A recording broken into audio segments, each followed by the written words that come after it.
The first 2 years I lost 100 pounds. Sure about that. What? Like, you want a picture of me? Like, Yeah. Graham, can you come do backflips? Cardio's making you fat. That's what we're going to talk about today. You're listening to the North Star Podcast. Hello, everyone. Welcome to episode 67 of the North Star Podcast. And today we're going to be talking about thyroids and GLP-1s. There's been some studies and a lot of stuff on Instagram I've been seeing personally and have been sent from some of you guys about the effects of thyroids and its causations of things such as cancer. And yeah, we just did some research and we just want to do a nice little quick dive. And before we get into it, just a little quick disclaimer. This podcast is for education only. We're not giving medical advice. It doesn't replace a doctor's visit, and it's not telling you to start or stop any medication. If you're on a GLP-1 or you're thinking about it, just if you need to, talk to your health care provider for whatever your specific situation is. And yeah, before we describe the side effects and what I've researched with the cancer risk, we're just gonna, I just want you guys to remember that what I'm doing is I'm just gonna be explaining what the studies and the safety labels say and kind of generalize it for you guys. So it's not so complex. And yeah, these are just about population level patterns, and none of this is personal predictions or too much for personal predictions. And yeah. If you have a thyroid problem or you have family history of thyroid cancer, yeah, don't use this episode to, base it off what you should do. Just go to your doctor and endocrinologist. There you go. Oh, yeah. Let's go. All right. Big words. Sherry's awake. All right. Awesome. Okay, so let's go right into why these actual cancer warnings exist. So, long story short, basically they did a lot of tests on rats and mice, and they did some long-term exposure with GLP-1s, such as Mounjaro, as well as Ozempic, and currently right now a lot of studies are showing with Retta. And these receptor agonists basically stimulate thyroid C cells, which cause a thing called hyperplasmia. And possibly with some of the rats, they also generate C cell tumors.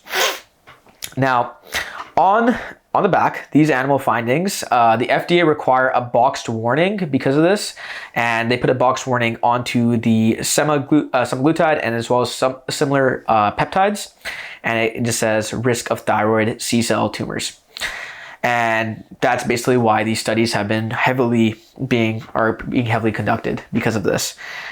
So after, just going over this rodent data, that's a disclaimer I want to just mention up is that just because something happens in the lab doesn't mean it's guaranteed to happen with humans. Like it happened on rodents, and we are very genetically different. Yeah.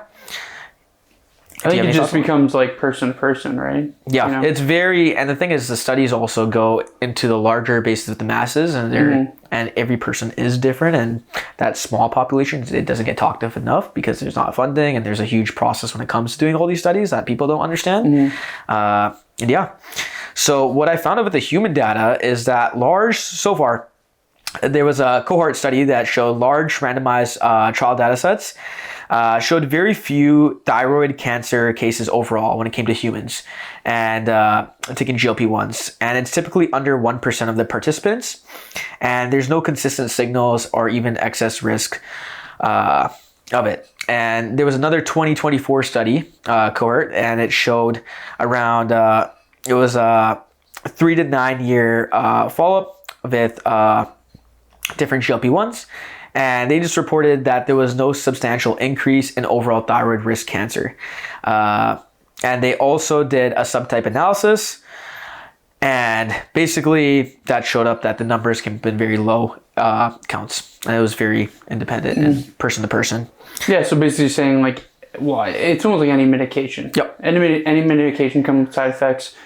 Person, genetics, family history. There's so many different things that can obviously be involved. Yeah, that's a big thing. Yeah. So, the hard thing is when you're asking these questions or you see these studies, jumping to that conclusion right away that will happen to you is not fair, because you never know if that's actually going to be yourself. And sometimes the hardest thing to understand is if you are going to go down that route, you are taking a risk with any medication you take. Doesn't matter, you know, if it's an antidepressant, if it's TRT replacement, or if it's a cholesterol medication. It's, you don't know how you'll interact. Yes, let's say these things have been around longer, so there's a little bit more data. Yeah. But at the end of the day, no matter what medications you take, there's a certain risk that it might influence you a little bit differently than obviously influences someone else. So just understanding that in the bigger picture. Yeah, doing your research beforehand as well. I think that's going to be a big thing. Yeah. Yeah. So that's just more educational purposes for any sort of medication, any peptide, any supplement even. Yep. You know, you might have a weird side effect with creatine. There's millions and millions of studies on creatine. Yep. If not, maybe not millions, but hundreds of thousands studies. And, you know, there might be an outlier where you just, you know, maybe you get a digestive issue, right? Yep. So it's just really at the end of the day, you got to ask yourself and think of, you know, yeah, there is possibilities, but the odds usually are pretty low. But still, again, you can't be taking that away from the equation as well, right? So. So we're just going to compare about some studies that actually showed an increased risk and why they reported this. So I found a French case control and some analysis that have described around 50 to 70% relative increase in thyroid cancer. So this kind of contradicts the other one with 1 to 3 years of GLP exposure. But the authors stressed in it is that because due to co-founding, it's a low event rate, so it's a low chance of it happening. And we also mentioned this with like the peptides episode and other episodes as well, is that it's just gonna take time with these things. Like we are pretty, I would say, behind when it comes to this stuff, especially here in Canada. Yeah, what are your thoughts on that?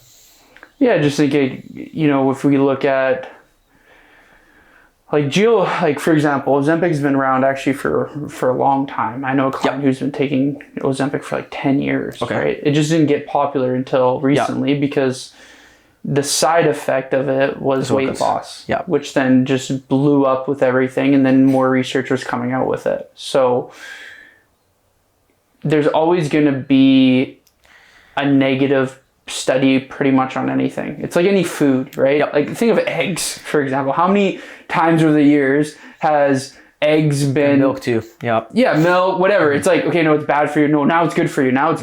No, okay, now we found that there's too much of this. Oh, actually, no. Actually, that's fine. Like, you're allowed to have this. Or, you know, you think of diets, for example. It's like, oh, no, this diet's the best for you. Like, no sugar or no fats. And then it's like, actually, no, we need fats. And then it's like, oh, no, actually, no, we don't need... Like, it's always back and forth. So it's always going to be something like that. It's the day and age we live in. Also, too, as people take more, as there's more people, as more things human progress, studies is a big thing, right? We don't really know. It's just like, you know, current, like the whole vaccine situation, right? You know, there's certain things that are starting to come out, certain things that, you know, has come to the fruition of, you know, specific ideologies of what's going on. So at the end of the day, in a true sense, and to be real honest, we don't really know until we have a little bit more data, right? And that's just how it is with things, right? So is the risk to reward,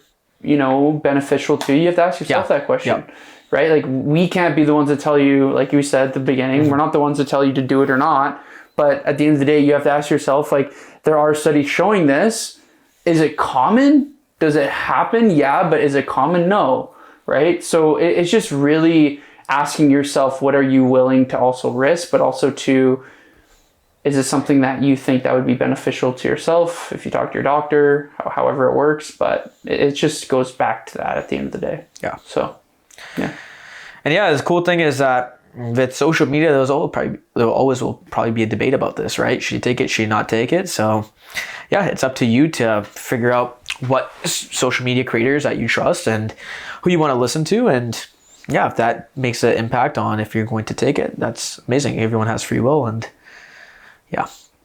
Now, the thing is, what are your thoughts on, like, you know, like long-term use, like over decades for GLP-1s? People have been doing it. Yeah. Right? So You know, I think it just depends, again, depends on the individual, depends on dosage, depends on your health conditions, depends on your family history, depends on your lifestyle, right? Like, it's hard because what happens if you take and this is like with any medication, you take a GLP, but you also smoke 2 packs a day, you also drink every weekend, you also don't eat healthy foods. Like, there's other factors. And that's the hard thing is like, you know, you have to ask yourself, what's the lifestyle as well as the individual? Because if you can control everyone's lifestyle and you are taking a medication, you'll probably have a little bit of a better understanding with data. But most of these we don't always know what the lifestyle outside of that medication is. So is the cancer actually from the medication, or is the cancer from their family history? Or is it from their genetics? Or is it from the lifestyle they have? Repeated use of something else. Exactly, right? Or was that already there beforehand, and maybe now it's just come to surface because of it, right? Maybe it just came to, like, example, like growth hormone. We've talked about this before. You know, if you have let's say a tumor, right? And maybe it's, you know, it's smaller than it was. Now you take growth hormone, it becomes bigger. The tumor was already there, right? But now it's just become bigger. So now that you're aware of it. So it's really hard to always know exactly what the case is or what has created that case.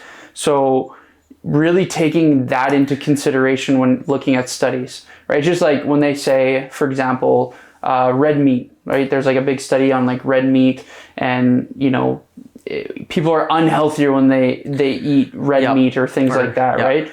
Well, most times when they have people that are eating processed meat or processed foods like that, they also tend to have other lifestyle things that are unhealthy. Yes. Right?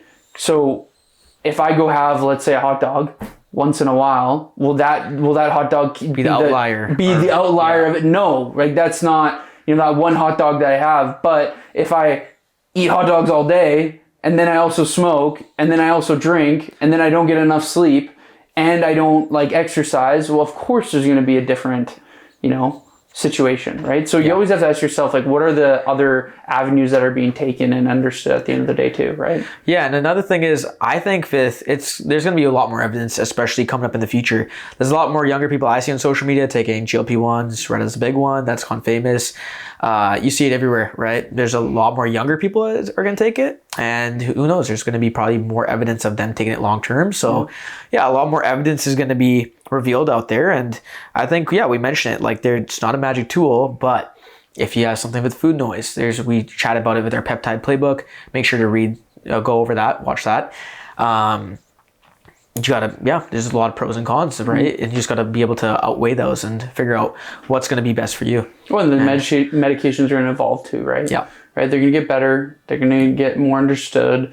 They're gonna come out with other things. Like, it's just gonna keep evolving. It's like when one thing's come out and is aware, the other thing is already gonna be coming out, right? Like, there's currently, I was reading that, you know, they have Retta, for example, but they also now add IGF-1 to it. I can't remember what the name of it is called, but that's already being made currently, right? So it's just going to keep getting different things added, you know, because the biggest thing they were saying with the GLPs is like muscle loss, right? So adding an IGF to it will help preserve the muscle, right? So then it's like something else might come out, right? So there's always evolving with these things, and it's really hard to always know exactly what the outlier is. So again, precaution with it. Especially if you're gonna go lab rat mode, right? Just it's like then there's always have that mindset, right? Where you're understanding that this is my choice, and if you don't know if the outlier is gonna impact you, but that's the biggest thing going into it. And there was something I had, but it's off. It kind of wiped out when you're talking about that. So I think that's a good place to end it. Yeah. And is there anything else you want to talk about? No, I think just like closing disclaimers and kind of going from there. Yeah, I mean, like I said, this is just mainly to be educational content, not medical advice. Just to make you think of those questions, right? Just ask yourself those questions, and that's don't start a prescription just because you saw it on TikTok. YouTube videos, you can always watch them, research them. Just there are some really good people out there. Yeah, just do your research and know your medical history. That's gonna be a big one, especially with like thyroid and cancer. But even then, man, that stuff hits you when it hits you. It's like it's so hard to be preventative early on. It's much easier when you know and you're aware and you can be proactive. But yeah. Well, thank you for tagging along episode with us, and we'll see you on the next one. See you guys soon. Yeah. Peace.